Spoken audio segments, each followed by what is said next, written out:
I would like something that's decentralized, sound digital money, and is secure. And there's no trade-off that's worth giving that up, because that's the revolution that we're talking about. Now, real quickly, proof of work. So Bitcoin uses something proof of work. Work is the arbiter of truth. This means that I've been working in the gym. The pyramids are proof of work, right? Your business is proof that you've been working. The dollars in your bank account are proof that you have put goodwill into the system, and those are like favors that can be redeemed at another time. Proof of work. The system of Bitcoin uses proof of work. You have to spend money, CapEx expenditure to buy a computer. You have to spend money on electricity on a daily basis. You have to do the work. The computers create the blocks, and it creates an economic incentive. Charlie Munger says, show me the incentives, I show you the outcome. It creates economic incentives. There's a true cost of capital. And we can see this goes back to the Bitcoin hash power. This is the proof of work. These are all the computers that are doing it. Look how fast that's growing. Now, proof of stake, which is all the other crypto, what they run on is something totally different. There's no work. It's all grift. What you do is you take your tokens and you just lock them up. And whoever has the most tokens locked up gets the most votes. Well, how did they get the most tokens? Oh, they pre-mined and gave them to themselves. That's right. That sounds pretty good. And it's very prone to centralization, because whoever has the most tokens gets the most votes. There's no economic incentive in there. So imagine if a school teacher making 30 grand a year got 30,000 votes, and Jeff Bezos got 50 billion votes. But on every vote, they also got $1 back. So the school teacher's growing by 30,000 every time she votes, but Bezos is growing by 50 billion every time he votes. That's what the POS system is. And the problems with voting, which we can have a whole nother presentation on, democracy is a scam. It's the rule of the minority by the majority. The tyranny of the minority by the majority. If 10 of us got together and 9 of us voted to take all your money, hey, it's democracy. 9 of us said you should give us all your money. That's what it is, and that's what happens. That's the problems with voting. We saw this week, Solana. Anybody heard of Solana? One of the biggest blockchains that's out there. They just did an emergency smart contract, and they all got together and voted that they should steal, was it $20 million of someone's account? They voted on it. They created a smart contract, did a vote, and passed it with a 95% vote that they should steal like $20 million from someone. That's really what happened. No joke. I don't like that system. Sounds kind of like the fiat money system that we have today. ETH is even more uncertain. Long-term, however, the proposal's co-author hopes to make Ether deflationary by reducing the supply. They hope to change the monetary supply? Wait, isn't that kind of like the Federal Reserve? Like, how many dollars do we have? When are we going to have more? Like, I don't know. They're going to hope to make it deflationary? Ethereum tentatively schedules major monetary policy change? How about, like, no? How about we have a fixed supply? We all know what the issuance is. Nobody controls it. That sounds better. I don't want to go from one fiat system to another fiat system. So back to this decentralization. It's decentralization that is the revolution here. It's the ability to take information and make it where it cannot be copied by a ledger that nobody can control. That's the whole piece here. So instead of Facebook having one central database or Experian having one database that can get hacked, instead of one database, we have millions of databases. And those millions of databases are controlled by everybody, and they all have to achieve consensus. The key here, and this is a very key piece, write this one down if you want, the very key piece. In order to have this system where you have millions of databases that everybody controls, everybody must be able to run a database. And with Bitcoin, anybody in the world, in a third world country with a 5-year-old laptop, can download the database, 300 gigabytes, and run it. Nobody here in a rich environment can run a node on Ethereum or Solana or Cardano. You can't do it. If you have a commercial-grade server in a commercial-grade co-location facility with a 300 megabit per second upload speed, you can. And I'm pretty sure nobody in this room has that. So what does that do? That means it's centralized. There's a couple of them run by Amazon. That's pretty good. Now here's a contrarian take. This is where crypto went wrong. Not everything needs to be decentralized. Not everything does.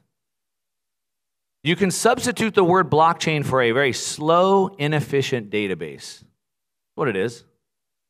Why would I want a slow, inefficient database? Well, if I can get a trade-off somewhere else. I'm willing to take a slow, inefficient database if it gives me security, if it gives me decentralization. I'm willing to trade that off. And it must be small and light. Now, when new technologies come out, they have a first use case, a killer app. When electricity came out, what was the very first application of electricity? Anybody know? Shout it out. A light bulb. The light bulb was the killer app. Now, is that what electricity was? Imagine back in the time, what is this electricity thing? Well, it's sort of like this digital candle. Well, what do we need that for? Because candles have been light for 5,000 years, right? And look how much better it is. It's like portable. I can move it around. Why do I need this? Well, it was a digital candle, but it became so much more. But that was the first killer app. And for Bitcoin, the first killer app is money. See this chart right here? This is the booms and busts that we've had going back into the 1800s, or how far is that? I can't even see. No, that's like, 1800. And that line down the middle is when the Federal Reserve was created. Do you notice how the booms and busts have gotten bigger since the Fed has been around? I don't like that. I think that should be fixed. And I think it should be fixed as fast as possible. So we need to get to a system they can't control. So the killer app is money, uncorruptible truth. What doesn't need to be decentralized? DeFi. DeFi is a scam. I know a lot of you don't like that, don't understand that. Let me give you guys a hint here real quick. Please don't ever do this. Please don't ever, any of you, don't ever loan money to somebody that you don't know and you don't know if they can pay it back. Don't ever do that. I have some friends that would love to borrow money. Anybody want to loan some money to some of my friends that you don't know and you don't know if they can pay you back? Exactly. What the heck is DeFi? I need a centralized entity to look at my credit worthiness and determine what my rate and risk is compared to somebody else's.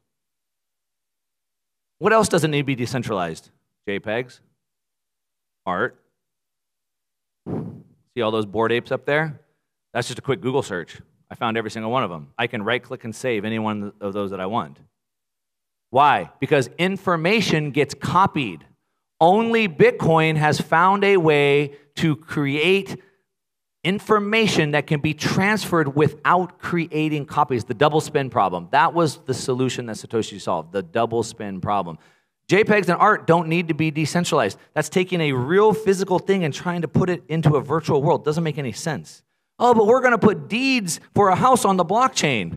Okay, so you have a deed on the blockchain, and I live in the house, and you want to evict me. What are you going to do? Well, I'm going to call the police, and then what are you going to do? I'm going to file an order. And then what are they going to do? How do they know you own the house? Well, they're going to check the title company. So you're saying the whole system that we have today, but then you add a blockchain? It doesn't need to be decentralized. Mark Cuban said that crypto is going through a similar lull early days of the internet. First of all, he doesn't understand the difference of Bitcoin and crypto. He ain't never going to make it. That's what Lynn Alden would say. But he says going through a similar lull of the internet. What does that mean? Well, we have Amazon right here. Amazon started at $5. At the dot-com boom, at the height, it was $80. And by 2001, it was back to $5 again. Oh my gosh, should we panic? Amazon's never going to make it. As a matter of fact, Amazon's dropped 3 times by more than 80%. It's dead. Amazon's dead. No one's ever going to buy anything online. Now, this is a funny story. Some of you guys might be old enough to remember this. I started an e-commerce business in 2001 selling motocross parts online. And I went to these stores and I said, hey, I built this website. I want to sell your products on my website. And they laughed at me. They said, no one would ever buy anything online. That's ridiculous. That's what they told me in 2001. But Amazon never going to make it. Oh my gosh, look at it going down, right? So he says like the early days of the internet, it's down 80%. A lot of people want to compare it to the tulip bubble. Bitcoin's like a tulip bubble. Well, a tulip bubble went up one time and it never came back. When you come back over and over and over again, it's a little bit different.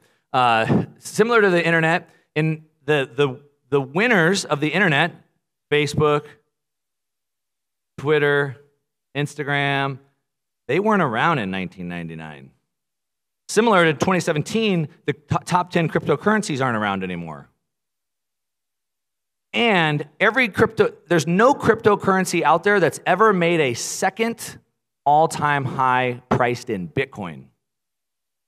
Ethereum is down 52% from its previous all-time high. Ripple's down 92% priced in Bitcoin. Cardano's down 74%, priced in Bitcoin. Solana's down 57%, priced in Bitcoin. They've never made another, they're all pump and dumps, every single one of them. Now, Bitcoin, real quick, I'm gonna run out of time. George Gammon, he says, is it cheap or expensive? We don't know if it's the bottom. Should you buy right now? I don't know.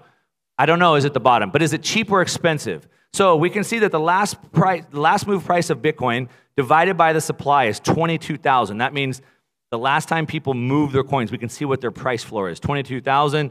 We can see the profit and loss on move. They bought it for 40,000. They moved it when the price of the Bitcoin was 20,000. We can see that people are at more loss than ever before. It's way oversold. Is Bitcoin under or overvalued? We can see on the far right, 0.84, it's oversold. We can see the other times that it's oversold have been generational buying opportunities. You can see the lines on that chart. I have to go real quick here. I'm about to run out of time. But you can see those have been buying opportunities. Now, could it go lower? It could. Could it stay down in that range for a while? It certainly could. We don't know, but we do know that it's generationally cheap. Is it expensive or cheap? We can see on a 200-week moving average, a 4-year price time, the Bitcoin price has never declined below its 4-year average and is sitting right on the line today. That has always been a generational buying opportunity. Could it go lower? It certainly could, but is it cheap? It's generationally cheap. Fidelity agrees. JP Morgan says it could be 150,000. I got 15 seconds. I'm going to go real quick. So if I was going to pitch you on Uber, but Uber's going to be worth 100 million, how did you come up with that number? Well, taxis are this big, vans are this big, limos are this big. If I can get 5% of each, that's what I get, right? So Bitcoin is disrupting markets. What markets is it disrupting? Gold industry. They call JP Morgan and Citibank said it will overtake gold. That's 12 trillion. That's a 24x upside. We have offshore banking has $40 trillion in offshore banking. It's certainly better than that. All the Russian oligarchs are getting their offshore bank accounts seized. Fiat's 100 trillion. It's certainly better than fiat. Bonds 100 trillion with 18 trillion negative yielding. 118 trillion in equities. 326 trillion in real estate. These are just assets. It's almost $700 trillion in assets that are losing value, priced in dollars. If it could capture just 0.5% of that, that would be 35 trillion. That's just 0.5. That's 35 trillion. You take 35 trillion divided by the 21 million Bitcoin, that's $1.7 million per Bitcoin. So, asymmetric bet. Let's see. I have potentially it could go to 0. I could lose it all. I have a 1x downside. And I have an 80x upside. 1x down, 80x up. I like those odds. Those are pretty good odds, right? That's what we want. We want asymmetric bets. We want something more upside. Now look, don't take me wrong. I'm not saying to put 100% of your money into Bitcoin. Don't misunderstand this. But if Bitcoin could be worth $2 million per coin and it's 20,000 today, that means the markets are giving it a 1% chance of getting there. That's what the markets have given it. Do you believe that Bitcoin has a greater than a 1% chance of surviving? Okay, that's what the market's priced it at. I think the market's mispriced it. If you think it has a 3% chance, maybe you should have 3% in. I'm not saying 100%. Now, I have a lot. I've been buying a long time. I have a level of conviction. I know where my edge is. I don't know where your edge is, but I'm not saying to put 100% in. I'm not saying to put 10% in, but figure out that right now the market's priced it with a 1% chance. I think it has greater 80% up, 80 times upside with a 1 times downside. I'll take those odds. Maybe you will too. All right, that's what I got.